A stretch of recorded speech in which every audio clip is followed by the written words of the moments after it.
Good morning friends. तो आज हम हमने क्रैश कोर्स शुरू किया है नीट और जेई के लिए, उसका सेकंड डे है। आज हम इलेक्ट्रोस्टैटिक्स का पार्ट 2 डिस्कस करेंगे।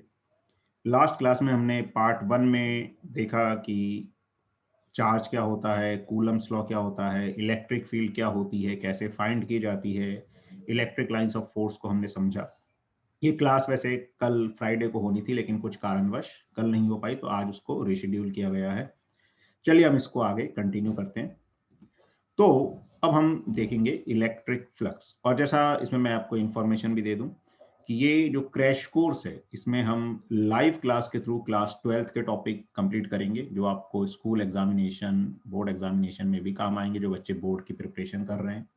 और 11th के जो टॉपिक्स हैं वो आपको हमारी ऐप पर मिलेंगे। रितेश अग्रवाल क्लासेस नाम से ऐप है, आप गूगल प्ले स्टोर से उसको डाउनलोड कर सकते हैं। और ये पूरे क्रैश कोर्स में आपको टेस्ट, असाइनमेंट्स, प्रैक्टिस शीट सब आपको ऐप में कोर्स में मिलेगी। जेई नीट का जो क्रैश कोर्स है, आप वहां पर सर्च कर सकते हैं, या वीडियो के डिस्क्रिप्शन में भी मैं उसकी डिटेल्स आपसे शेयर कर दूंगा। चलिए, तो इलेक्ट्रिक फ्लक्स क्या होता है? तो कोई भी अगर इलेक्ट्रिक फील्ड का रीजन है और उसमें हमने एक स्मॉल पोर्शन मान लिया, उस पोर्शन का एरिया है ds। अच्छा, एरिया को भी एक वेक्टर की तरह ट्रीट कर सकते हैं, लेकिन जो एरिया वेक्टर की डायरेक्शन है वो सरफेस के परपेंडिकुलर होती है। तो मान लो कोई ऐसा स्मॉल एरिया वेक्टर है, तो उसकी डायरेक्शन ऐसे, उसको कई बार एन कैप भी लिख देते हैं। और ds vector is sometimes written as ds is the magnitude of area into n cap. तो अगर एक एरिया है ds, एरिया वेक्टर है ds वेक्टर, और इलेक्ट्रिक फील्ड है E, तो E इलेक्ट्रिक फील्ड में एक रीजन है स्मॉल, उसका एरिया वेक्टर है ds वेक्टर। तो जो फ्लक्स होगा उस स्मॉल एरिया से जाने वाला, वो फ्लक्स क्या होगा? E vector dot ds vector. ये डेफिनेशन होती है इलेक्ट्रिक फ्लक्स की। और अगर E वेक्टर और ds वेक्टर के बीच का एंगल है थीटा, तो वो जो फ्लक्स है उसको हम क्या लिख सकते हैं? E ds cos थीटा लिख सकते हैं। ds वेक्टर की डायरेक्शन सरफेस के परपेंडिकुलर ली जाती है, ठीक है, जिसको हम एन कैप से भी डिनोट कर सकते हैं। एन कैप एक यूनिट वेक्टर है जो सरफेस से परपेंडिकुलर हम कंसीडर करते हैं। अब ये तो स्मॉल एरिया से जाने वाला फ्लक्स हो गया, E vector dot ds vector या ई ds cos थीटा। अब हमें अगर टोटल पूरे एरिया से जाने वाला फ्लक्स बताना है, तो हमें उसको ऐड करना पड़ेगा। ऐड कैसे किया जाता है किसी भी ऐसे कंटिन्यूअस फंक्शन को? इंटीग्रेशन से। तो हम integral E vector dot ds vector कर देंगे, जिस भी सरफेस पे हमें फ्लक्स निकालना है, ठीक है। और उसको हम E n into d s, E n मतलब इलेक्ट्रिक फील्ड का वो कंपोनेंट जो सरफेस के परपेंडिकुलर है, क्योंकि ई एस कॉस थीटा क्या होगा? ई कॉस थीटा, ई का component perpendicular to surface into d s, ऐसे लिख सकते हैं। और अगर इलेक्ट्रिक फील्ड पूरे एरिया पर यूनिफॉर्म होगी और एरिया प्लेन होगा, जैसे कोई भी एक ऐसा प्लेन एरिया है और इलेक्ट्रिक फील्ड यूनिफॉर्म है, तो हर पॉइंट पे E का जो कंपोनेंट आएगा E cos थीटा, तो वो सेम आ जाएगा। तो हम उसको directly E vector dot S vector लिख सकते हैं, या E S cos थीटा लिख सकते हैं। देखेंगे यहां से डॉट प्रोडक्ट आ रहा है, तो ये जो फ्लक्स है कैसी क्वांटिटी है? स्केलर क्वांटिटी है, ठीक है। बाकी डॉट प्रोडक्ट है तो पॉजिटिव भी हो सकती है, नेगेटिव भी हो सकती है, और जीरो भी हो सकती है। तो इस तरह से हमें इसका आइडिया होना चाहिए। इलेक्ट्रिक फील्ड की हमने डायमेंशन और यूनिट देखी थी, ठीक है। तो फ्लक्स की भी यूनिट डायमेंशन निकाल सकते हैं। इलेक्ट्रिक फील्ड क्या थी? फोर्स पर यूनिट चार्ज, तो उसकी यूनिट थी न्यूटन पर कूलम। तो फ्लक्स की यूनिट क्या हो जाएगी? न्यूटन मीटर स्क्वायर पर कूलम। और इसी से उसका डायमेंशनल फॉर्मूला निकाला जा सकता है, ठीक है। तो न्यूटन का क्या होता है? M L T minus two. तो M L T minus two होता है न्यूटन का। मीटर स्क्वायर मतलब एल स्क्वायर, चार्ज के लिए होता है ए टी। तो इस तरह से इसका डायमेंशनल फॉर्मूला हम निकाल सकते हैं, M L cube T minus three A minus one, ठीक है। कुछ अब स्पेशल केसेस हम डिस्कस करेंगे। तो पहला केस हम ये मान लेते हैं कि इलेक्ट्रिक फील्ड जो है सरफेस के नॉर्मल है। तो अगर इलेक्ट्रिक फील्ड सरफेस के नॉर्मल है, जैसे ये सरफेस है, इलेक्ट्रिक फील्ड इससे परपेंडिकुलर है, तो इलेक्ट्रिक फील्ड और एरिया वेक्टर जो है, एरिया वेक्टर हो गया एन कैप और इलेक्ट्रिक फील्ड वेक्टर, इनके बीच का एंगल क्या हो जाएगा? 0 डिग्री हो जाएगा। तो इस केस में जो फ्लक्स आएगा वो हो जाएगा ई एस कॉस 0, यानी कि ई एस के बराबर ही हो जाएगा फ्लक्स। फिर अगर electric field parallel to surface हो गई, तो पैरेलल टू सरफेस हो गई, तो एरिया वेक्टर तो सरफेस के परपेंडिकुलर होगा, या तो आउटसाइड या इनसाइड हम बात करें, और इलेक्ट्रिक फील्ड सरफेस के अलोंग है, तो इलेक्ट्रिक फील्ड और सरफेस के बीच में एंगल जो है कितना हो जाएगा, 90 डिग्री एंगल हो जाएगा। तो जो फ्लक्स है वो क्या हो जाएगा, 0 हो जाएगा, ES cos 90 डिग्री। और अगर इलेक्ट्रिक फ्लक्स जो है वो कुछ एरी मतलब एंगल बना रहा होगा, तो उसके हिसाब से हम बता सकते हैं। तो वो पहले अगला पॉइंट समझने से पहले हम एक और चीज डिस्कस कर ले, कि मान लो जो सरफेस है वो कुछ ऐसा है कि इसका एरिया वेक्टर इस तरह से है और इलेक्ट्रिक फील्ड इस तरह से है। तो इलेक्ट्रिक फील्ड और एरिया वेक्टर के बीच का एंगल हो गया थीटा। तो यहां पे जो फ्लक्स आएगा ये आ जाएगा E, अगर टोटल सरफेस S है सरफेस एरिया, तो ES cos थीटा। देखो अब इसमें देखेंगे, जब थीटा 90 डिग्री होगा, इलेक्ट्रिक फील्ड सरफेस के पैरेलल होगी, तो फ्लक्स क्या हो जाएगा, 0। थीटा 0 डिग्री होगा, इलेक्ट्रिक फील्ड सरफेस के परपेंडिकुलर हो जाएगी, तो फ्लक्स हो जाएगा मैक्सिमम ES। अब इसको फिजिकली ऐसे भी बोला जाता है कि जैसे मान लो एक यूनिफॉर्म इलेक्ट्रिक फील्ड है और हमने एक एरिया ऐसा ले लिया जो इलेक्ट्रिक फील्ड के पैरेलल है, तो इसमें से कोई भी इलेक्ट्रिक फील्ड लाइन क्रॉस नहीं करेगी। थोड़ा सा हम उसको टिल्ट करते हैं अगर एरिया को, तो थोड़ा सा टिल्ट करेंगे तो कुछ लाइंस इसमें से चली जाएंगी, और बिल्कुल उसको अगर ऐसा कर देते हैं perpendicular to the electric field, तो उसमें से maximum electric field lines pass कर रही होंगी। तो फिजिकली इलेक्ट्रिक फ्लक्स को ऐसे भी डिफाइन किया जाता है, it is the number of electric field lines passing through a given surface area. ठीक है, तो सरफेस एरिया से कितनी लाइन पास कर रही मतलब उसको क्रॉस कर रही है। तो अगर फील्ड सरफेस के पैरेलल है तो वो लाइन कोई भी क्रॉस नहीं कर रही सरफेस को, तो फ्लक्स क्या हो जाएगा, 0। एंगल जैसे जैसे चेंज करते जाएंगे, नंबर ऑफ फील्ड लाइंस बढ़ती जाएंगी क्रॉस करने वाली, तो फ्लक्स बढ़ता जाएगा। और जब बिल्कुल सरफेस एरिया के परपेंडिकुलर हो जाएगी इलेक्ट्रिक फील्ड, तो फ्लक्स क्या हो जाएगा, मैक्सिमम फ्लक्स आ जाएगा। ठीक है, तो ये इस तरह से फिजिकल मीनिंग ये फ्लक्स का होता है, number of electric field lines crossing the given surface. तो ये हमें थोड़ा सा ध्यान रखना है। ठीक है, यूनिट अभी हमने पहले भी डिस्कस किया, दोबारा से यहाँ पे देख सकते हैं कि ऐसा यूनिट जो है इलेक्ट्रिक फ्लक्स की होती है न्यूटन मीटर स्क्वायर पर कूलम, जिसको गॉस भी बोला जाता है, और इसकी यूनिट जूल मीटर पर कूलम भी बोली जाती है। तो ये हमें थोड़ा सा ध्यान रखना है इसके बारे में। और स्केलर क्वांटिटी है, पॉजिटिव नेगेटिव जीरो कुछ भी हो सकती है।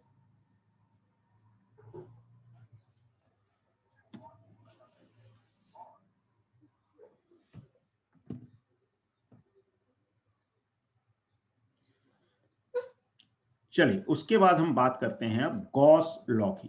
तो गॉस लॉ क्या होता है, देखो ये भी बहुत इंपॉर्टेंट एक लॉ है जो इलेक्ट्रिक फील्ड फाइंड करने के काम आता है डिफरेंट सिचुएशंस में, मेनली जहां पर सिमेट्रिक सिचुएशन होती है। तो क्या होता है, ये कहता है the surface integral of electric field intensity over any closed hypothetical surface called Gaussian surface in free space is equal to 1 by epsilon naught times the total charge enclosed within the surface। देखो सुनने में थोड़ा सा confusing लग सकता है, क्या कहने का मतलब क्या है कि अगर कोई भी क्लोज्ड सरफेस है, ठीक है, तो जैसे मैं यहाँ पे मान लेता हूँ ऐसा कोई भी एक क्लोज्ड सरफेस है, इसमें कुछ चार्जेस हैं, कुछ चार्जेस इसके बाहर भी हो सकते हैं। तो किसी भी क्लोज्ड सरफेस से जो इंटीग्रल होगा इलेक्ट्रिक फील्ड का ओवर क्लोज सरफेस, मतलब नेट फ्लक्स हो जाएगा। ई डॉट डी एस क्या होता है, फ्लक्स, उसका इंटीग्रेशन करेंगे तो नेट फ्लक्स आ जाएगा। और ये लेकिन इंपॉर्टेंट है, किसके लिए एप्लीकेबल होता है, सिर्फ क्लोज्ड सरफेस के लिए। उस क्लोज्ड सरफेस को ही गॉसियन सरफेस बोला जाता है। तो अगर हम इलेक्ट्रिक फील्ड का सरफेस इंटीग्रल कर रहे हैं क्लोज्ड सरफेस पे, तो वो किसके बराबर होता है, 1 bye epsilon not times the net charge enclosed within the surface. ठीक है, नेट चार्ज जो सरफेस के अंदर है that times 1 bye epsilon not. This is the Gauss law. इसको हम देखेंगे आगे कैसे यूज किया जाता है, बहुत ही सिंपल लॉ है लेकिन बहुत ही इंपॉर्टेंट लॉ भी है। अब इसमें लेकिन कुछ पॉइंट्स का जो हमें ध्यान रखना है, ये जो फ्लक्स थ्रू गॉसियन सरफेस है it is independent of its shape. देखो अगर गॉसियन सरफेस के अंदर चार्ज सेम है, जैसे ये 3 चार्जेस हैं, अब मैं सरफेस ऐसा बना लूं, ऐसा बना लूं, ऐसा कुछ ऑर्बिट और बना लूं, तो उसकी शेप पे डिपेंड नहीं करता है ये, ठीक है। तो flux through Gaussian surface is independent of its shape. Then flux through Gaussian surface depends only on total charge present inside the Gaussian surface. तो फ्लक्स किस पे डिपेंड करता है? टोटल चार्ज कितना है गॉसियन सरफेस के अंदर, उसी पर डिपेंड करता है। Then flux through Gaussian surface is independent of position of charges inside the Gaussian surface. ठीक है, तो सिर्फ अंदर वाले चार्ज पे डिपेंड करता है। और किस पे डिपेंड करता है?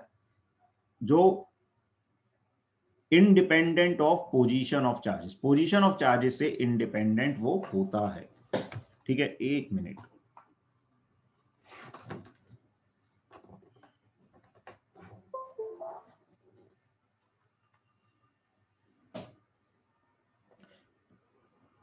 तो देखो ये नेट चार्ज पे डिपेंड कर रहा है। अब चार्जेस की पोजीशन क्या है उससे फर्क नहीं पड़ रहा है। ये वाला चार्ज अगर यहां पे होने की बजाय यहां पर भी होता, ठीक है, ये वाला चार्ज यहां पर होने की बजाय यहां पर होता, तो भी कोई फर्क नहीं पड़ता अगर नेट चार्ज जो है वो सेम उसके अंदर रहता है। तो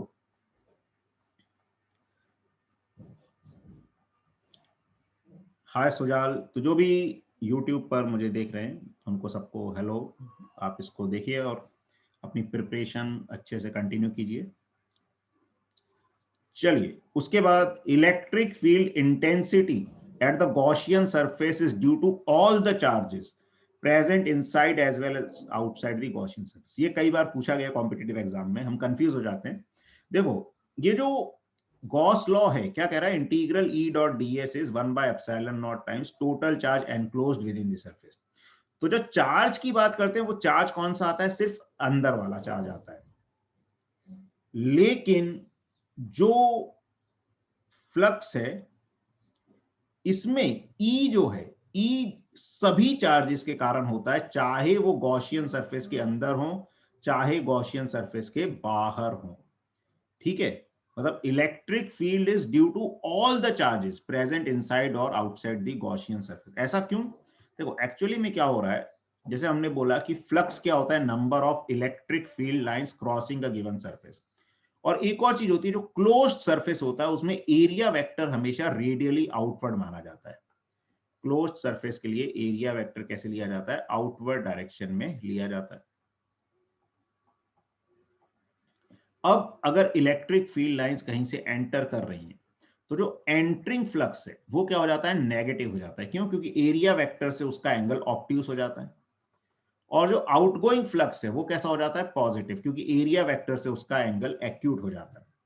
अब अगर कोई चार्ज गॉसियन सरफेस के बाहर है, उससे जितनी फील्ड लाइन एंटर करेंगी उतनी ही फील्ड लाइन वहां से लीव करेंगे। तो जितनी फील्ड लाइन एंटर कर रही है उतनी ही फील्ड लाइंस क्या कर रही है? लीव कर रही है। तो जितना पॉजिटिव फ्लक्स है उतना ही नेगेटिव फ्लक्स है। अच्छा, एक सवाल है, क्या गॉसियन सरफेस शेप पर डिपेंड करता है? नहीं, गॉसियन सरफेस शेप पर डिपेंड नहीं करता है। हाँ, अगर हमें गॉसियन सरफेस का यूज करके इलेक्ट्रिक फील्ड निकालनी है तो हमें शेप ऐसी लेनी पड़ती है जिससे हम इंटीग्रेशन में से इलेक्ट्रिक फील्ड को बाहर निकाल सकें। लेकिन गॉस लॉ शेप पर डिपेंड नहीं कर रहा। अगर नेट चार्ज सेम है तो जो नेट फ्लक्स आएगा वो सेम आएगा। ठीक है, चलिए, तो हम क्या बात कर रहे थे कि कोई चार्ज अगर बाहर है गॉसियन सरफेस के तो जितनी फील्ड लाइंस एंटर करेंगी उतनी ही लीव कर जाएंगी, यानी कि जितना पॉजिटिव फ्लक्स होगा उतना ही नेगेटिव फ्लक्स होगा। इसलिए बाहर वाले चार्जेस के कारण नेट फ्लक्स जीरो हो जाता है। तो ये जो एक्सप्रेशन है इसमें फील्ड सभी चार्जेस के कारण होती है, चाहे वो गॉसियन सरफेस के अंदर हो चाहे गॉसियन सरफेस के बाहर हो। लेकिन जो चार्ज है वो सिर्फ कौन सा आता है? अंदर वाला, क्योंकि बाहर वाले चार्जेस के कारण नेट फ्लक्स जीरो हो जाता है। नेट जो इंटीग्रल आएगा E डॉट ds वो जीरो हो जाता है। उसके बाद इन अ क्लोज सरफेस, तो ये वही चीज हम बता रहे हैं, क्लोज सरफेस में एरिया वेक्टर को आउटवर्ड डायरेक्शन में माना जाता है, इसलिए इनकमिंग फ्लक्स कैसा होता है? नेगेटिव। आउटगोइंग फ्लक्स होता है पॉजिटिव। उसके बाद गॉसियन सरफेस पे या गॉस लॉ में अगर नेट फ्लक्स जीरो है, इसका ये मतलब नहीं है कि E हर पॉइंट पे जीरो होगा सरफेस के। नेट फ्लक्स कैसे जीरो हो सकता है? अगर चार्ज सरफेस के बाहर है तो जितना फ्लक्स एंटर किया उतना लीव कर गया तो भी नेट फ्लक्स जीरो हो सकता है। लेकिन गॉसियन सरफेस के हर पॉइंट पे इलेक्ट्रिक फील्ड तो है, तो अगर नेट फ्लक्स जीरो है इसका ये मतलब नहीं कि हर पॉइंट पे इलेक्ट्रिक फील्ड जीरो होगी। हाँ, लेकिन अगर हर पॉइंट पे इलेक्ट्रिक फील्ड जीरो है तो डेफिनेटली क्या होगा, नेट फ्लक्स जीरो होगा ही होगा। तो ये हमें थोड़ा सा गॉस लॉ के बारे में जानकारी होनी चाहिए। चलिए अब हम जैसे कुछ एग्जांपल से इसको समझते हैं। Find out flux through the given Gaussian surface. तो फ्लक्स क्या होगा इस गॉसियन सरफेस से? तो सिंपल सा केस है कि फ्लक्स कभी भी किसी भी क्लोज्ड सरफेस से क्या होता है, क्यू एनक्लोज्ड, जिसको मैं क्यू इन बोल दूं, तो Q in by epsilon not. Q in is net charge inside the surface. तो कितना चार्ज है सरफेस के अंदर, Q1 plus Q2 plus Q3 bye epsilon naught. तो ये कितना आ जाएगा, ऐड कर दो, अंदर वाले चार्ज के कारण ही आएगा नेट फ्लक्स, बाहर वालों का कोई इफेक्ट नहीं आएगा उसमें। तो क्या हो जाएगा, 2 plus 4 6 minus 3 3, so 3 micro coulomb bye epsilon not. Epsilon not की वैल्यू भी अगर जरूरत पड़े तो यूज की जा सकती है। एप्सिलॉन नॉट होता है 8.85 इंटू 10 की पावर माइनस 12। ठीक है, एसआई यूनिट में, यूनिट हम निकाल सकते हैं इसकी कि फोर्स क्या होता है। ठीक है, अलग से यूनिट्स वगैरह याद नहीं रखनी होती, तरीका याद रखना होता है। फोर्स क्या होता है, 1/4 pi epsilon naught Q1 Q2 by R square. तो ये होता है, तो यहां से हम एप्सिलॉन नॉट की वैल्यू बता सकते हैं कि एप्सिलॉन नॉट को यहां ले जाएं तो चार्ज का स्क्वायर आएगा कूलम स्क्वायर पर न्यूटन मीटर स्क्वायर। ये एप्सिलॉन नॉट की वैल्यू आ जाएगी। ठीक है, तो ये इस तरह से हम इसको सॉल्व कर सकते हैं।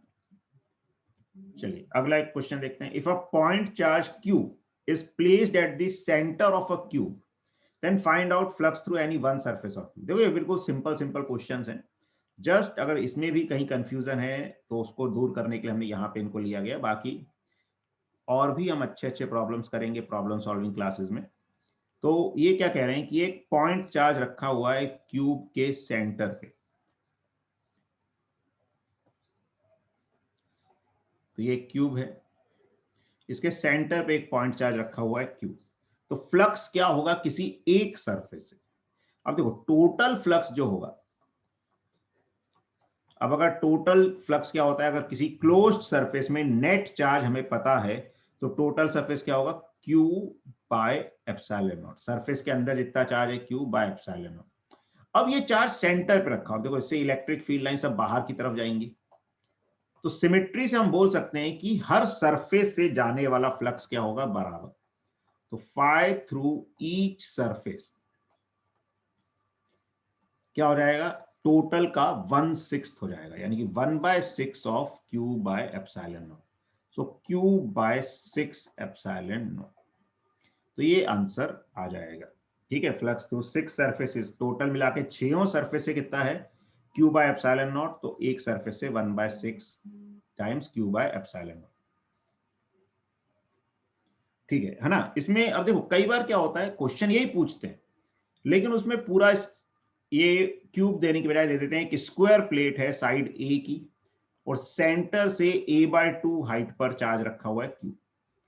तब क्या होता है, ये जो पूरा क्यूब देके क्वेश्चन पूछते हैं तो क्या होता है 80% बच्चे सही कर देते हैं, लेकिन ऐसा देते हैं तो क्या होता है उसमें से आधे बच्चे कंफ्यूज हो जाते हैं कि अब क्या करें, अरे यार इंटीग्रेट करना पड़ेगा, ये नहीं। तो हम इसको भी वैसे ही सोचें कि अगर हम 5 फेस और बना लें तो एक क्यूब के सेंटर पे ही रखा हुआ है चार्ज और क्यूब से जाने वाला flux Q by epsilon naught, तो उसका 1/6 हो जाएगा ये फ्लक्स। तो थोड़ा सा कई बार क्या होता है क्वेश्चन को पूछने का तरीका बदल देते हैं और हम कंफ्यूज हो जाते हैं। जैसे इसमें एक ये भी कई बार क्वेश्चन आता है कि एक क्यूब के अगर एक वर्टेक्स पे चार्ज रखा हुआ तो बताओ कितना फ्लक्स जाएगा इस क्यूब से। अब इसको हम वर्टेक्स पे जो चार्ज रखा हुआ है इसको क्या बोल सकते हैं, इसको हम 8 क्यूब के सेंटर पे मान सकते हैं। मतलब इस क्यूब के पीछे की तरफ क्यूब मान लें, 2 उसके लेफ्ट में क्यूब मान ले, 4 हो गए और 4 ऊपर मान ले 8। तो ऐसे 8 क्यूब के सेंटर में है ये चार्ज। उन 8 से मिलाकर कितना फ्लक्स जाएगा, Q बाय एप्सिलॉन नॉट। तो बाय सिमेट्री 1 से कितना जाएगा, तो 1 से जाने वाला फ्लक्स हो जाएगा Q बाय 8 एप्सिलॉन नॉट। अच्छा एक देखो डाउट ये आया है अभी कि ये तो ओपन सरफेस है तो इसमें हम कैसे यूज कर रहे हैं इसको। देखो ओपन सरफेस हो क्लोज सरफेस हो, गॉस लॉ क्लोज सरफेस पे लगता है। तो मैं क्या कर रहा हूं, मैं कह रहा हूं मान लो मैंने इसको क्लोज मान लिया, ऐसे मैंने 5 फेस इसके और मान लिए। गॉस लॉ में डायरेक्ट नहीं लगा सकता, मैंने एक इमेजिनरी करके 5 और फेस मान लिए, इसको एक क्यूब बना दिया। अब मैं गॉस लॉ लगा सकता हूं कि पूरे क्यूब से कितना फ्लक्स जाएगा, Q by epsilon naught. And by symmetry हर फेस से बराबर बराबर जाएगा। तो है तो वही केस कि भाई अगर मुझे एक फेस से बताना था, चाहे मैं इधर बता रहा था, तो जब मैं एक फेस से बता रहा हूं तो एक फेस तो क्लोज सरफेस नहीं है ना। हमने क्या किया, गॉस लॉ से पूरे क्यूब से बता दिया और इनडायरेक्टली सिमेट्री से बोला कि हर फेस से बराबर जाएगा, तो इसलिए एक फेस से इतना जाएगा। अब उसी को भाई, अगर फ्लक्स है क्या, इलेक्ट्रिक फील्ड की कितनी लाइंस पास कर रही है, integral E dot D S. तो मैं चाहे ऊपर वाले केस में बात करूं, इसमें चार्ज के कारण जो ई डॉट डी एस आएगा वो तब सेम रहेगा चाहे मैं ऊपर के पांचों सरफेस हटा दूं तब भी। तो इसलिए हम इनडायरेक्टली वही चीज यूज कर सकते हैं। तो हमने एक क्यूब बना लिया इमेजिनरी, क्यूब से टोटल फ्लक्स बता के इनडायरेक्टली एक फेस से बता सकते हैं। ठीक है, और ऐसी अगर कॉर्नर में चार्ज है तो हमने क्या किया, एक क्यूब यहां की तरफ आ जाएगा, दो इसके पीछे आ जाएंगे और चार ऊपर, तो 8 के सेंटर पे आ जाएगा। या आप केमिस्ट्री में पढ़ते हो कि जो एक कॉर्नर पे स्फीयर होता है उसका कितना कंट्रीब्यूशन अंदर आता है क्यूब के, सॉलिड स्टेट में पढ़ा जाता है 1/8 आता है। तो वैसे अगर ये चार्ज कॉर्नर पे है तो इसके 1/8 पार्ट को हम सिर्फ क्यूब के अंदर मान सकते हैं, पूरे को नहीं मान सकते। तो कितना फ्लक्स जाएगा इस पूरे क्यूब से, Q/8 एप्सिलॉन नॉट। अब इसको भी कई बार क्या करते हैं ऐसे, अब क्या होता है हम कई बार ऐसे क्वेश्चन करते हैं तो ये क्वेश्चन सब बच्चे बना लेते हैं, तो इसमें भी कई बार कंफ्यूज करने के लिए या थोड़ा सा पजल करने के लिए वो क्या दे देते हैं कि एक प्लेट बना दी और प्लेट के कॉर्नर से बोल दिया मैंने ए डिस्टेंस पे, ए डिस्टेंस ए साइड की एक स्क्वायर प्लेट है, इसके एक वर्टेक्स से ए डिस्टेंस पे क्यू चार्ज रख दिया। अब कितना फ्लक्स इस प्लेट से जाएगा। तो अब इसमें काफी परेशान हो जाते हैं स्टूडेंट। तो इसमें अब इसको कैसे करेंगे, तो इसको इसी से रिलेट कर सकते हैं कि यहाँ पे टोटल फ्लक्स क्यूब से कितना जा रहा है, Q/8 एप्सिलॉन नॉट। अब क्या होता है अगर कोई भी एक स्क्वायर प्लेट है और उसके कॉर्नर पे एक चार्ज है, इस चार्ज के कारण इस स्क्वायर प्लेट से जाने वाला फ्लक्स क्या होगा, जीरो। क्यों? क्योंकि इस चार्ज की जो फील्ड आएगी वो इसी प्लेट के पैरेलल आ जाएगी और एरिया वेक्टर प्लेट के परपेंडिकुलर होता है, तो फ्लक्स क्या हो जाएगा, जीरो। तो अब इस केस में जब चार्ज कॉर्नर पे रखा है तो तीन सरफेस, एक ये वाला, एक ये वाला और एक ये पीछे वाला, इन तीन से फ्लक्स क्या हो जाएगा, जीरो। और बाकी तीन में सिमेट्री होगी तो बाकी तीनों से कितना जाएगा, Q/8 एप्सिलॉन नॉट का 1/3, Q/24 एप्सिलॉन नॉट। तो ये जो एक क्वेश्चन बना कि एक स्क्वायर प्लेट है, उसके एक वर्टेक्स से परपेंडिकुलरली ए हाइट पर एक चार्ज है, तो इस स्क्वायर प्लेट से जाने वाला फ्लक्स कितना होगा, Q/24 एप्सिलॉन नॉट। अब इसको अगर हम इंटीग्रेशन वगैरह से सोचेंगे तो काफी मुश्किल सवाल हो जाएगा, लेकिन अगर इसको लिंक करेंगे इस प्रॉब्लम से कि क्यूब के वर्टेक्स पे चार्ज रखा हुआ है उसके कारण फ्लक्स कैसे निकाला जाता है, तो हम आसानी से बता सकते हैं। वैसे ये कॉमन क्वेश्चंस होते हैं जनरली, आते हैं स्टूडेंट्स को, लेकिन इसमें कई बार वेरिएशन दे देते हैं तो हम थोड़ा सा कंफ्यूज हो जाते हैं या टाइम वेस्ट करते हैं, तो वो हमें आइडिया होना चाहिए। तो आई होप ये समझ आया होगा आपको। ठीक है, अब तो एक काम करते हैं, इसको थोड़ा सा भी मैं हटा देता हूँ। तो क्या करें, फॉर एन इमेजिनरी क्यूब, तो यही वही चीज बता रहे हैं जो अभी हमने बताई थी। जैसे केमिस्ट्री में आप लोग पढ़ते हैं कि कॉर्नर वाले क्यूब का कितना कंट्रीब्यूशन आता है, 1/8, ठीक है ना, मतलब वर्टेक्स वाले का, साइड का कॉर्नर होगा तो 1/4 वैसे। तो पोजीशन ऑफ चार्ज, अगर मेन सेंटर पे चार्ज है तो फ्लक्स क्या हो जाएगा, Q/एप्सिलॉन नॉट। फेस सेंटर पे चार्ज है तो कितना कंट्रीब्यूशन हम अंदर मानेंगे क्यूब का, आधा, तो Q/2 एप्सिलॉन नॉट। साइड के सेंटर पे, साइड सेंटर मतलब यहां पर, तो क्या हो जाएगा फ्लक्स, उसका 1/4 ही अंदर मानेंगे क्यूब के, Q/4 एप्सिलॉन नॉट। और कॉर्नर पे होगा तो Q/8 एप्सिलॉन नॉट, ऐसा हमें मानना पड़ता है। चलो अब एक क्वेश्चन ये है, point charge plus Q is placed at the centre of curvature of a hemisphere, find flux through the hemispherical surface. अब देखो गॉस लॉ क्लोज सरफेस के लिए ही लगता है, लेकिन हम इनडायरेक्टली उसको ओपन सरफेसेस के लिए भी लगा सकते हैं सिमेट्री के लिए। कैसे? अब यहां पर ये जो सरफेस है इसको हम क्या करें, मतलब ये ऐसे आधा सरफेस दे रखा है हमको, हम एक और आधा सरफेस ऐसे मान ले। अब ये पूरा क्लोज्ड सरफेस हो गया। अब हम क्लोज्ड सरफेस से जाने वाला फ्लक्स बता सकते हैं कि Q/एप्सिलॉन नॉट होगा। ठीक है, पूरा जो क्लोज्ड सरफेस है इससे जाने वाला फ्लक्स होगा Q/एप्सिलॉन नॉट। अब क्या हो रही, फील्ड लाइंस ऐसे ऐसे जा रही हैं,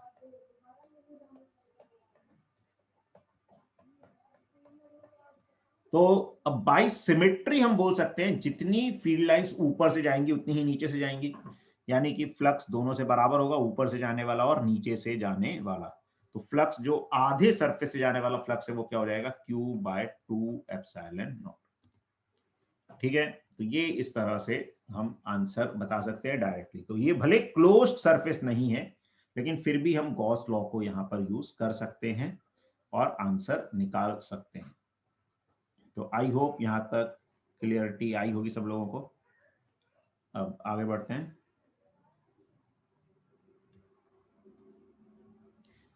इलेक्ट्रिक पोटेंशियल। अब इलेक्ट्रिक पोटेंशियल क्या होता है? तो इलेक्ट्रिक पोटेंशियल क्या होता है कि इलेक्ट्रिक फील्ड में अगर इंफिनिटी से किसी चार्ज को लाने में एक्सटर्नल एजेंट को जो वर्क करना पड़ता है बिना काइनेटिक एनर्जी को चेंज किए पार्टिकल की, तो उसको ही क्या बोला जाता है, इलेक्ट्रिक पोटेंशियल बोला जाता है। ठीक है, तो इन electrostatic field the electric potential at a point P is defined as the work done by external agent in taking a unit positive point charge from infinity to point P without acceleration। तो infinity से एक unit positive charge को बिना acceleration किए लाने में जो work करना पड़ता है, that work is called the potential at a point। तो मैथमेटिकली इसको ऐसे बोलते हैं, potential at any point P is work done to bring a charge from infinity to point P by external agent and per unit charge. मतलब अगर charge को 1 रख देंगे तो पोटेंशियल वर्क के बराबर ही हो जाएगा, और इसके लिए चेंज इन काइनेटिक एनर्जी क्या हो जाएगी, 0। मतलब बिना काइनेटिक एनर्जी को चेंज किए, या इसको हम ऐसे भी बोलते हैं स्लोली। स्लोली का मतलब भी होता है एसिलरेशन 0। तो कई बार ये वर्ड यूज किया जाता है, slowly, acceleration 0, without change in kinetic energy, सबका लगभग सेम मतलब है। तो एक्चुअली मतलब क्या है कि जो भी हम वर्क कर रहे हैं वो वर्क काइनेटिक एनर्जी को चेंज ना करे, सिर्फ पोटेंशियल एनर्जी को अफेक्ट करे। आगे हम पोटेंशियल से ही पोटेंशियल एनर्जी को भी समझेंगे। ठीक है, अच्छा, इसको अब ऐसे भी बोला जा सकता है कि potential at point P is work done from point P to infinity by electric forces. क्यों? देखो एक्चुअली अब यहाँ पे क्या हो रहा है, दो फोर्सेस काम कर रहे हैं, एक तो इलेक्ट्रिक फोर्स और एक्सटर्नल फोर्स, और बिना काइनेटिक एनर्जी चेंज के लेके आ रहे हैं। हम वर्क एनर्जी थ्योरम लगा सकते हैं। वर्क एनर्जी थ्योरम क्या कहेगी, work done by external forces plus work done by electric forces is equal to change in kinetic energy. Change in kinetic energy is 0, so work done by electric forces is negative of work done by external forces। और electric force conservative force होता है, तो उसका work path पे भी depend नहीं करता। तो अगर इंफिनिटी से पी तक लाने में जो वर्क हुआ, तो इलेक्ट्रिक फील्ड का उतना ही नेगेटिव वर्क हो जाएगा, minus of work done from infinity to P. और कंजर्वेटिव फील्ड में क्लोज्ड पाथ में वर्क डन 0 होता है। तो इंफिनिटी से पी लाने में जितना नेगेटिव वर्क होगा उतना ही पॉजिटिव वर्क पी से इंफिनिटी ले जाने में करना पड़ेगा इलेक्ट्रिक फील्ड को। तो पोटेंशियल किसी पॉइंट पर ऐसे भी लिखा जा सकता है, work done from point P to infinity by electric forces per unit charge. और ध्यान रखना है, पोटेंशियल एक स्केलर क्वांटिटी है, यहाँ पे वर्क और चार्ज दोनों को प्रॉपर साइन के साथ रखना है, तो पोटेंशियल भी प्रॉपर साइन के साथ आ जाएगा। ठीक है, कुछ प्रॉपर्टीज जो हमें पोटेंशियल की पता होनी चाहिए कि पोटेंशियल कैसी क्वांटिटी है, स्केलर क्वांटिटी है, ये पॉजिटिव नेगेटिव 0 कुछ भी हो सकती है। एसआई यूनिट जो है पोटेंशियल की क्या होती है, जूल पर कूलम। ठीक है, पोटेंशियल की एसआई यूनिट क्या होती है, जूल पर कूलम। और डायमेंशनल फॉर्मूला होता है ml2t-3i-1। ये निकाल सकते हो। वर्क का क्या होता है, ml2t-2, चार्ज का होता है it या at, उससे डिवाइड करोगे तो ये आ जाएगा डायमेंशनल फॉर्मूला।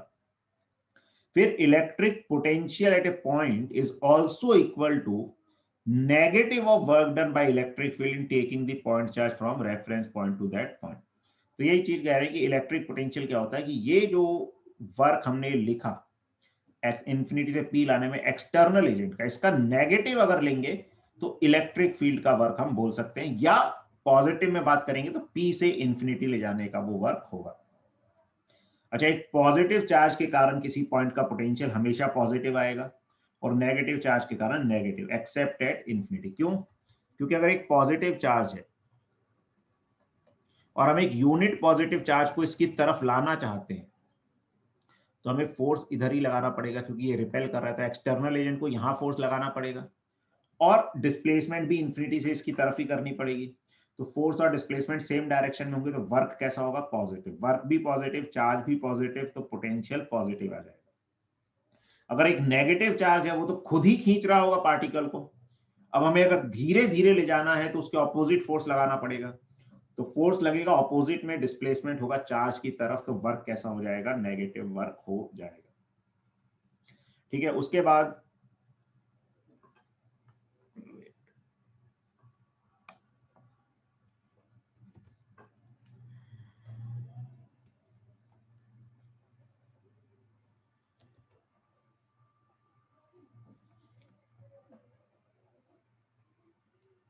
चलो ठीक है, उसके बाद potential decreases in the direction of field. तो हम इलेक्ट्रिक फील्ड की डायरेक्शन में जैसे जाते हैं, मान लो ये इलेक्ट्रिक फील्ड की डायरेक्शन है, इलेक्ट्रिक फील्ड की डायरेक्शन में पोटेंशियल घटता है। मतलब अगर हम इलेक्ट्रिक फील्ड इधर है, ए पॉइंट इधर है, बी इधर है, तो VA is greater than VB होगा।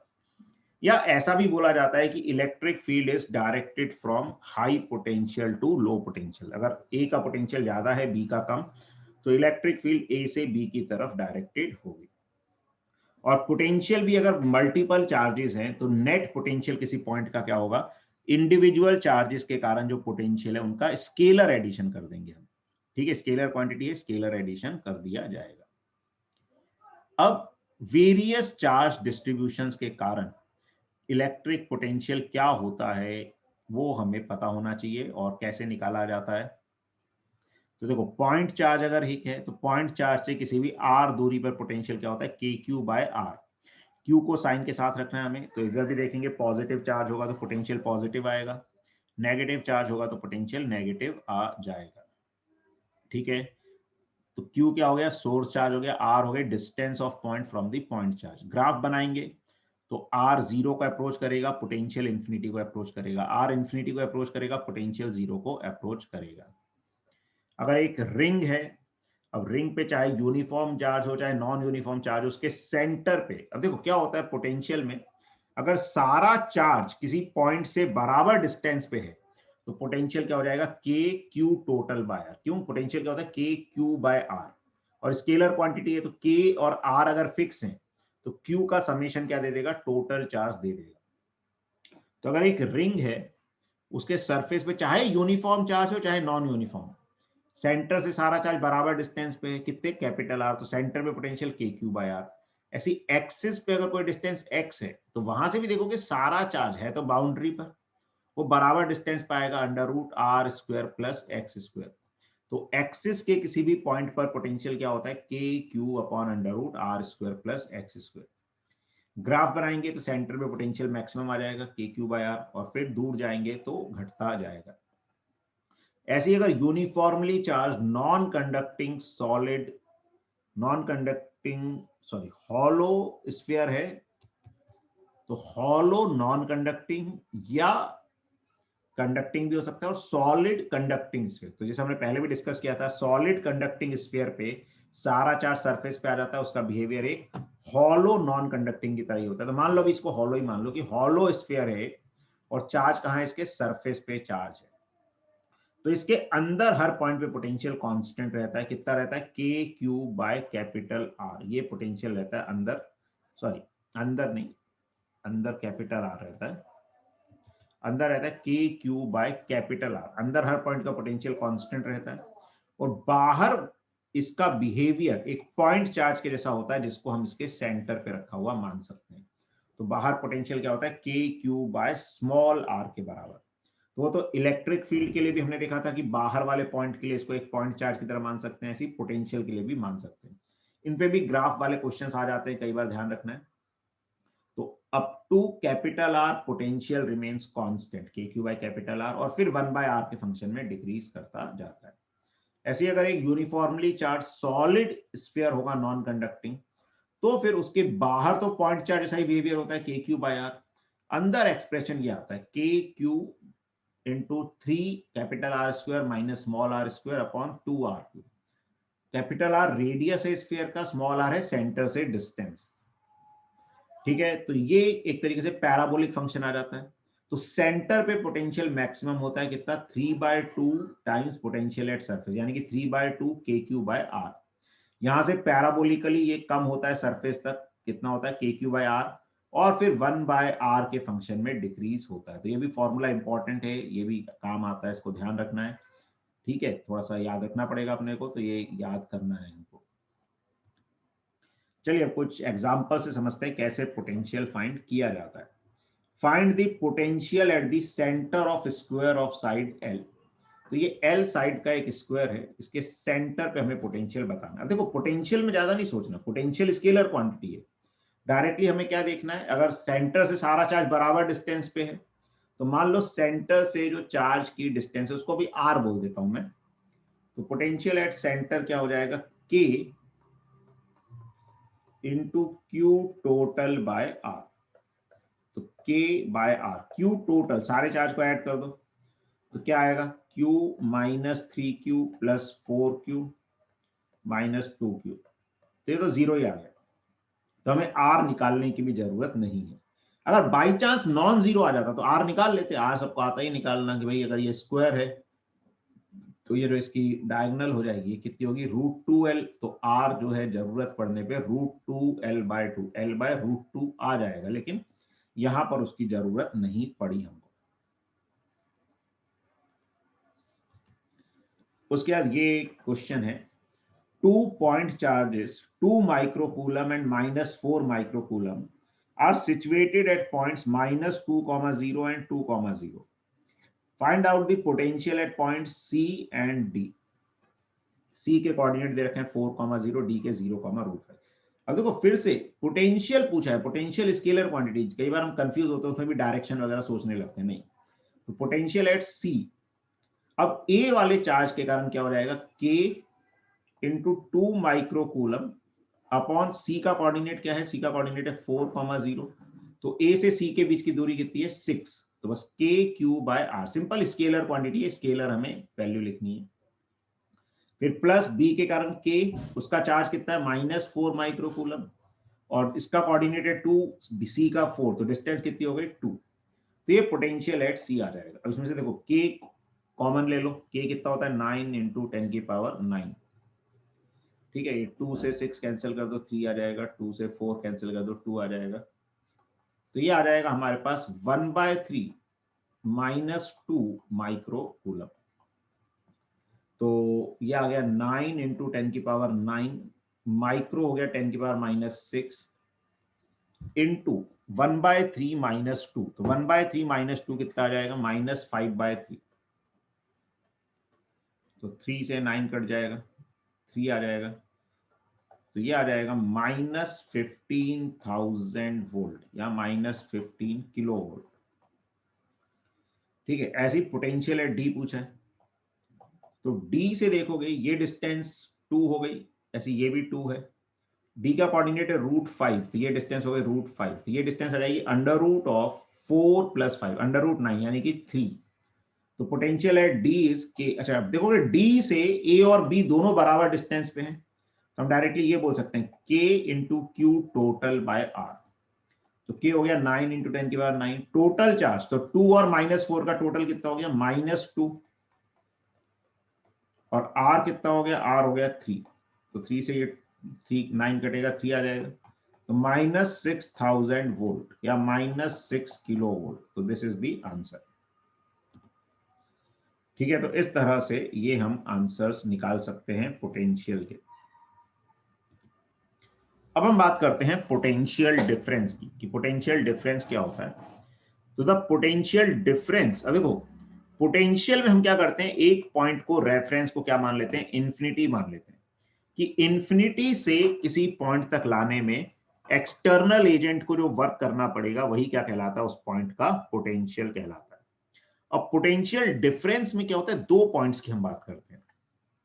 तो पोटेंशियल डिफरेंस क्या होता है, एक पॉइंट से दूसरे पॉइंट तक ले जाने में, किसको ले जाने में, यूनिट पॉजिटिव पॉइंट चार्ज को ले जाने में एक्सटर्नल एजेंट को जो वर्क करना पड़ेगा without changing the kinetic energy, वही क्या कहलाता है, पोटेंशियल डिफरेंस कहलाता है। ठीक है, तो the potential difference between 2 points A and B is work done by external agent against electric field in taking a unit positive charge from A to B without accelerating. तो mathematically इसको हम ऐसे लिख सकते हैं, VB माइनस VA क्या होगा, work done करना है A से B ले जाने में, किसका वर्क, एक्सटर्नल एजेंट का, पर यूनिट चार्ज, मतलब चार्ज की वैल्यू 1 हो जाएगी तो पोटेंशियल डिफरेंस ही वर्क के बराबर हो जाएगा, such that change in kinetic energy is 0। या A से B एक्सटर्नल एजेंट का वर्क, यही किसके बराबर हो जाएगा, B से A इलेक्ट्रिक फील्ड के वर्क के बराबर हो जाएगा। इसमें वर्क और चार्ज दोनों को हमें प्रॉपर साइन के साथ रखना है, ठीक है। और पोटेंशियल डिफरेंस की अगर हम बात करें यूनिफॉर्म इलेक्ट्रिक फील्ड में, तो ये जनरल फॉर्मूला है। यूनिफॉर्म इलेक्ट्रिक फील्ड में क्या हो जाएगा, तो यूनिफॉर्म इलेक्ट्रिक फील्ड में अगर कोई भी दो पॉइंट है A और B, तो अगर हमें VB माइनस VA निकालना है तो क्या हो जाएगा, या VA माइनस VB बोल दें, क्योंकि अगर देखो सीधी सी बात है, इसमें थोड़ा सा हम दिमाग भी लगा सकते हैं कि हमने क्या बोला था, इलेक्ट्रिक फील्ड हमेशा हाई से लो पोटेंशियल की तरफ होती है, तो अगर VA माइनस VB निकालेंगे तो पॉजिटिव आएगा, VB माइनस VA नेगेटिव आएगा। अब देखो इसको समझो, अगर मैं यहां पे एक पॉइंट मान लू C, अब मुझे क्या निकालना है, VA माइनस VB। अब देखो B और C की अगर बात करें तो इलेक्ट्रिक फील्ड के परपेंडिकुलर अगर कोई सरफेस है तो उसके हर पॉइंट का पोटेंशियल सेम होगा। क्यों, अगर मैं एक चार्ज को B से C मूव भी कराता हूं, ठीक है ना, B से C में चार्ज को चलाकर ले जाता हूं, तो डिस्प्लेसमेंट हो रहा है B से C, फोर्स लग रहा है इलेक्ट्रिक फील्ड के अलोंग, तो अगर फोर्स और डिस्प्लेसमेंट परपेंडिकुलर है तो वर्क डन क्या हो जाएगा, 0, तो पोटेंशियल डिफरेंस भी 0। तो बेसिकली जो VB is equal to VC आएगा, मतलब इलेक्ट्रिक फील्ड के परपेंडिकुलर अगर कोई लाइन है तो उस लाइन के हर पॉइंट का पोटेंशियल क्या होगा, सेम। अब VA माइनस VB किसके बराबर आ जाएगा, इफेक्टिवली VA माइनस VC के बराबर आ जाएगा।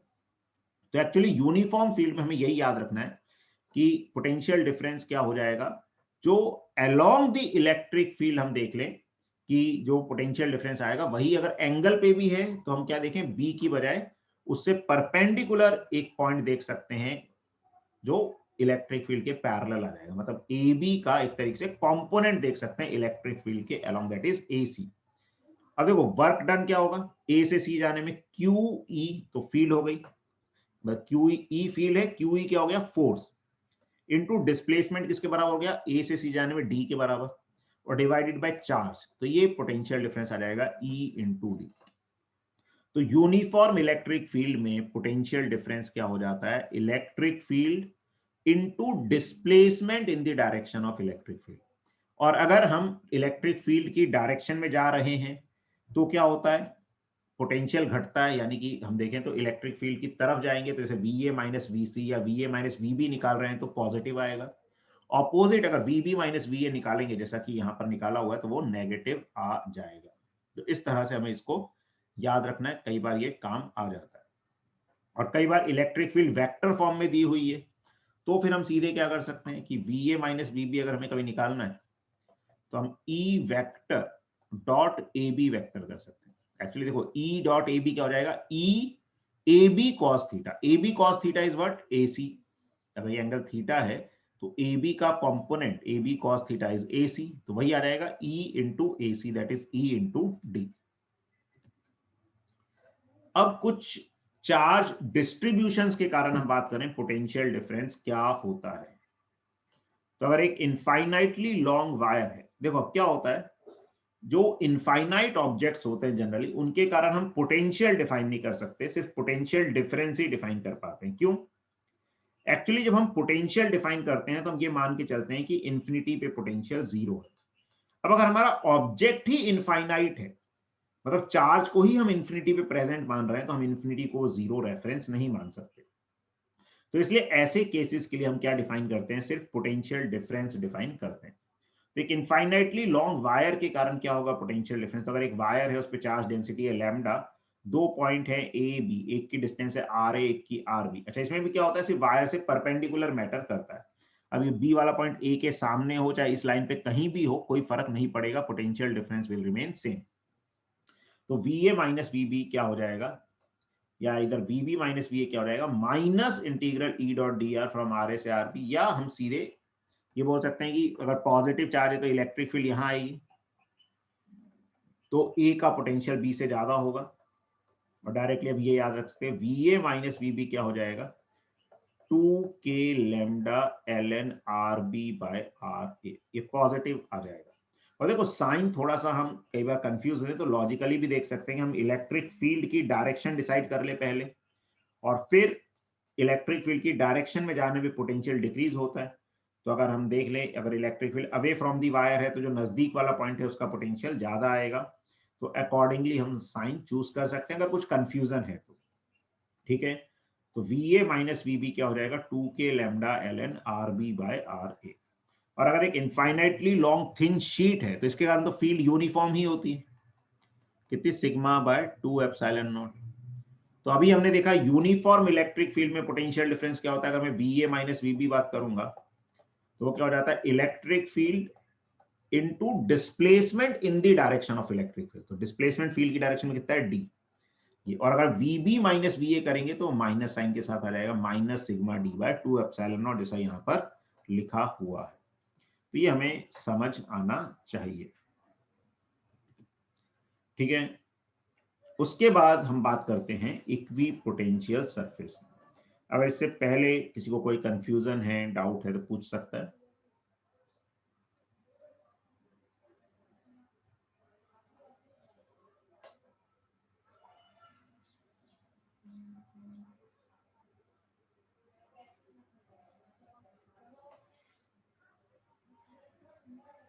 चलो, तो इक्वी पोटेंशियल सरफेस तो नाम से ही वैसे क्लियर है, इक्वी इक्वी मतलब बराबर, पोटेंशियल तो अगर किसी सरफेस के हर पॉइंट का पोटेंशियल बराबर होगा तो वो सरफेस क्या कहलाता है, इक्वी पोटेंशियल सरफेस कहलाता है। और वो सरफेस फिजिकली एग्जिस्ट भी कर सकता है और इमेजिनरी भी हो सकता है।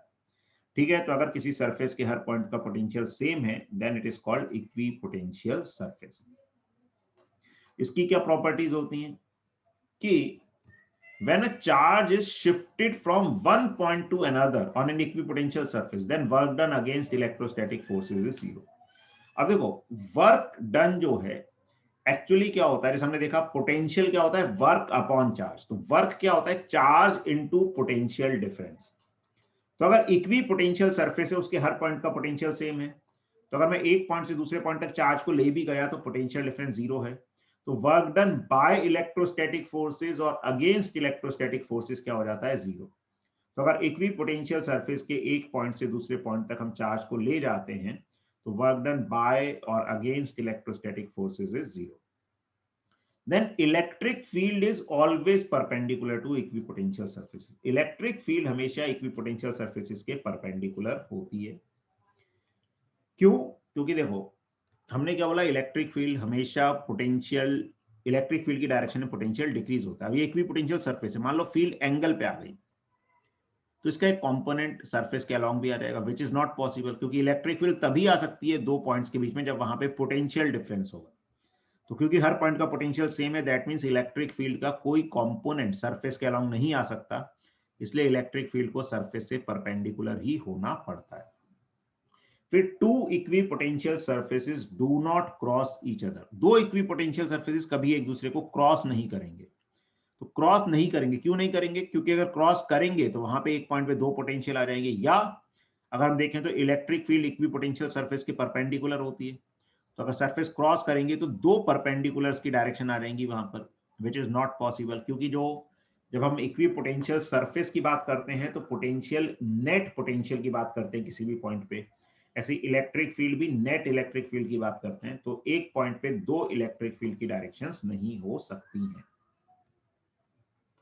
एग्जाम्पल्स ऑफ इक्विपोटेंशियल सरफेस, तो इक्विपोटेंशियल सरफेस के जो कुछ कॉमन एग्जाम्पल है, तो अगर एक पॉइंट चार्ज की हम बात करें तो पॉइंट चार्ज के लिए इक्विपोटेंशियल सरफेसेस कैसे होते हैं, concentric and spherical. Concentric spheres होते हैं तो जिनका सेंटर चार्ज पे ही लाई करता है। अगर एक लाइन चार्ज है उसके लिए इक्विपोटेंशियल सरफेसेस कैसे होते हैं, कोएक्सियल सिलेंडर, उनकी एक्सिस सबकी कॉमन होती है और वो सिलेंड्रिकल होते हैं।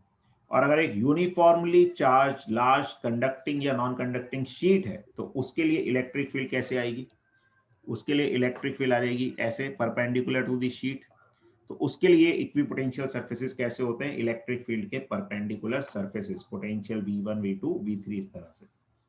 तो ये भी थोड़ा सा हमें ध्यान रखना होता है, कई बार इस पे भी क्वेश्चंस आ जाते हैं कि शेप अगर हमें पता है तो उस पे बेस्ड क्वेश्चन आ सकते हैं, या शेप दे दी कि इक्विपोटेंशियल सरफेसेस इस शेप के हैं तो फील्ड कैसी होगी, तो हमें आइडिया लग सकता है कि स्फेरिकल किसके लिए होगा, पॉइंट चार्ज के लिए, सिलेंड्रिकल लाइन चार्ज के लिए, और अगर प्लेन है पैरेलल प्लेन्स इक्वी स्पेस तो वो यूनिफॉर्म इलेक्ट्रिक फील्ड के केस में होंगे। तो यूनिफॉर्म इलेक्ट्रिक फील्ड हो सकती है, या फिर एक नॉन कंडक्टिंग या कंडक्टिंग लार्ज शीट है उसकी भी फील्ड यूनिफॉर्म होती है, तो उसके कारण वैसे सरफेसेस हमें देखने को मिलते हैं। ठीक है, अब हम बात करते हैं इलेक्ट्रोस्टैटिक पोटेंशियल एनर्जी की कि इलेक्ट्रोस्टैटिक पोटेंशियल एनर्जी क्या होती है।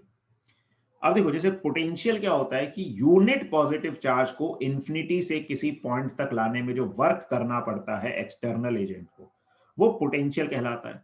अब अगर यूनिट पॉजिटिव की बजाय ही किसी चार्ज को इंफिनिटी से किसी पॉइंट तक लाने में हमें जो वर्क करना पड़ेगा, वो उस चार्ज की क्या हो जाती है, पोटेंशियल एनर्जी हो जाती है। ठीक है, तो potential energy is work done from infinity to point P by external agent such that acceleration is zero। ठीक है, हम वहां पे पोटेंशियल में Q से डिवाइड करते थे, यहाँ पे potential energy at any point P is work done from infinity to point P। Infinity से पॉइंट P तक ला रहे हैं, किसका वर्क लेना है, एक्सटर्नल एजेंट का, और इस तरह से कि एक्सीलरेशन जीरो हो जाए। अब work upon charge was potential, तो this can be written as charge into potential of point P। तो ये पोटेंशियल एनर्जी की डेफिनेशन हो जाती है। इसमें भी चार्ज को और पोटेंशियल को प्रॉपर साइन के साथ हमें सब्स्टिट्यूट करना पड़ता है। जैसे एग्जांपल देखें, 4 identical charges Q are placed at the corner of a square of side A, find out potential energy of one of the charges due to remaining charges. अब देखो, इसके लिए हमें क्या करना है, किसी भी एक चार्ज की एनर्जी बतानी है, तो वो क्या हो जाएगा, जैसे मान लो A वाले चार्ज की बतानी है, चार्ज एट A, तो वो क्या रहेगा, Q into potential at A। और पोटेंशियल किसके कारण देखना है, बाकी चार्जेस के कारण। तो ए पे जो चार्ज है वो Q हो गया, और ए का पोटेंशियल बाकी चार्ज के कारण। अब देखो, ये जो डी और बी वाला चार्ज है इससे दूरी बराबर है, और स्केलर क्वांटिटी तो डायरेक्टली ऐड हो जाएगी, तो 2kq बाय ए, ये पोटेंशियल आ गया डी और बी के चार्ज के कारण। सी से ए की दूरी हो जाएगी √2a, तो उसके कारण पोटेंशियल आ जाएगा kq बाय √2a। तो ये आ जाएगा kq square by a into 2 + 1 by √2।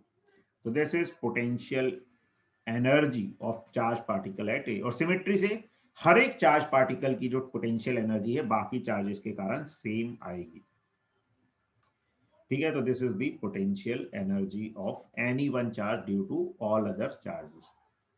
अब कई बार बात करते हैं सिस्टम ऑफ चार्जेस की एनर्जी। तो सिस्टम ऑफ चार्जेस की एनर्जी का मतलब क्या है, बाय डेफिनेशन तो है कि मान लो सिस्टम के सारे चार्जेस इंफिनिटी पर हैं, उनको इकट्ठा कर कर हम एक अरेंजमेंट बना रहे हैं, तो कितना वर्क हमें करना पड़ेगा। ठीक है, जैसे मान लो ये 3 चार्जेस हैं, इनको हमने इकट्ठा किया तो कितना वर्क करना पड़ेगा। देखो, एक तरीका तो ये होता है कि सिस्टम की एनर्जी लिखने के लिए कि हम एक चार्ज को इंफिनिटी से लेके आए, जैसे ए वाले को लेके आए तो कोई वर्क नहीं करना पड़ा हमें। बी को अब ए की ठीक है, तीनों कहां पर है, पहले इंफिनिटी पे। अब एक को लेकर आए तो कोई और चार्ज की फील्ड है ही नहीं, तो कोई वर्क नहीं करना पड़ा। अब ए आ गया पहले नंबर पे, अब उसके बाद दूसरे पे बी को लाए, तो ए की प्रेजेंस में बी को लाए, तो बी को लाने में कितना वर्क करना पड़ेगा, तो बी का चार्ज इंटू ए के कारण वहां का पोटेंशियल, तो वहां का पोटेंशियल क्या है, kq बाय ए। फिर सी वाले को लाए, कितना वर्क करना पड़ेगा, सी पे चार्ज और ए और बी के कारण पोटेंशियल, तो आ जाएगा 2kq बाय ए। तो ये आ जाएगा 3kq स्क्वायर बाय ए। या फिर इसको हम ऐसे भी बोल सकते हैं कि एक्चुअली कितने पेयर्स बनेंगे, उन पेयर्स की एनर्जी। एक पेयर की एनर्जी होती है kq1 q2 बाय r। ठीक है, अगर एक चार्ज है q1 और दूसरा चार्ज हम q2 लाए, तो इस पेयर की एनर्जी क्या होती है, तो एक पेयर की एनर्जी को कैसे लिखा जाता है कि भाई एक चार्ज लाए, कोई वर्क नहीं करना पड़ा, उसकी प्रेजेंस में दूसरे को लाए, तो पेयर की एनर्जी हो जाती है kq1 q2 बाय r। तो कितने पेयर्स यहां पे बनेंगे, तो एक पेयर ये बनेगा, दूसरा पेयर ये बनेगा, तीसरा पेयर ये बनेगा, 3 पेयर हो गए। हर एक पेयर की energy kq square by a, तो टोटल एनर्जी क्या हो जाएगी 3kq square by a। This is the energy of this system. एक तरीका ये होगा। बाकी एक और तरीका होता है जो सिमेट्रिक सिचुएशन में काम होता है। ठीक है, यहाँ पे हम क्या कर सकते हैं, पेयर्स की एनर्जी लिख सकते हैं। और एक तरीका सिमेट्रिक सिचुएशन में ऐसे लिखा जाता है, energy of system is half of, वैसे ये जनरल फॉर्मूला है, U1 plus U2 plus U3, जितने भी चार्जेस हैं, अगर n चार्जेस हैं तो ऐसे उसको लिखा जा सकता है, और ये आ जाएगा half of n U1 if symmetry is there. U1 is equal to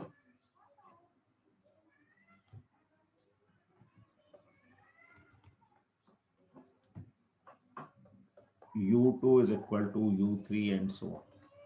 इसमें U1, U2, U3 क्या है? U1 है एक चार्ज की एनर्जी बाकी सबके कारण, U2 दूसरे चार्ज की एनर्जी बाकी सबके कारण, U3 तीसरे चार्ज की एनर्जी बाकी सबके कारण। देखो इसमें क्या हो रहा है, जब मैं पहले चार्ज की एनर्जी लिखूंगा सबके कारण, तो उसमें पहले और दूसरे की भी आ गई, पहले और तीसरे की भी आ गई।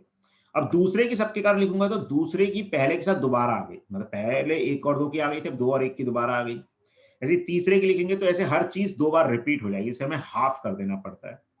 अब इसका फायदा ज्यादातर तब होता है जब सिमेट्री होती है। इसमें क्या है, पहले की मतलब ए की बी और सी के कारण जो होगी, वही बी की ए और सी के कारण होगी, और वही सी की ए और बी के कारण होगी। तो हम क्या बोल सकते हैं इस केस में, एनर्जी ऑफ सिस्टम क्या हो जाएगी, तो मैं यहां लिख देता हूं, एक काम करता हूं, यहां लिख देता हूं इसके। तो एनर्जी ऑफ सिस्टम क्या हो जाएगी, half of U1 plus U2 plus U3, और तीनों बराबर हैं, तो मैं क्या बोल सकता हूं, हाफ ऑफ 3U1। अब मुझे क्या है, ज्यादा टर्म नहीं कैलकुलेट करनी, एक की करनी है, एक की बाकी दो के कारण। तो बाकी दो के कारण पोटेंशियल क्या है, एक पर 2kq/a आ जाएगा, एक का kq/a, दूसरे का भी kq/a, और q से मल्टीप्लाई कर देंगे तो यह रहेगा k, मतलब 2kq²/a, 2 से 2 कट जाएगा, 3kq²/a आंसर आ जाएगा। अब जैसे हम इसमें समझें, देखो अब इसमें भी सिमेट्री से हर चार्ज की एनर्जी बाकी सबके कारण सेम आएगी, क्योंकि सबका डिस्ट्रीब्यूशन सिमेट्रिक है। तो ऐसे केसेस में क्या होता है, ये तरीका काफी हेल्प करता है। तो एनर्जी ऑफ सिस्टम क्या हो जाएगी, हाफ ऑफ, अब कितने चार्जेस है यहाँ पे, 4 चार्जेस है, और सिमेट्री है, तभी ये फॉर्मूला NU1 बनेगा। सिमेट्री नहीं है तो अलग अलग U1 plus U2 plus U3 ऐसे लिखा जा सकता है। तो हाफ ऑफ 4U1 इसको हम कर सकते हैं। तो this is equal to 2U1 आ गया। बेसिकली 2, अब U1 मींस किसी भी एक चार्ज की, जैसे इसको ही देख ले, एनर्जी बाकी सबके कारण, तो ये चार्ज तो कॉमन आ गया। अब चार्ज की एनर्जी क्या होती है, charge into potential due to other charge. अब पोटेंशियल देखें तो ये डिस्टेंस अगर a मान लें, तो इन दोनों q के कारण, जो 2 और 4 पे है, उसके कारण पोटेंशियल आएगा kq/a, तो 2kq/a। अच्छा, लेकिन ये वाला जो चार्ज है Q3 वाला, इसके कारण डिस्टेंस √2a आएगी, तो प्लस kq/√2a ये आ जाएगा। अब kq/a को कॉमन ले सकते हैं, तो 2kq²/a इंटू 2 प्लस 1/√2, ये इस सिस्टम की एनर्जी आ जाएगी। ठीक है, तो ये क्लियर है। चलो इसमें एक और क्वेश्चन हम ले लेते हैं। इसमें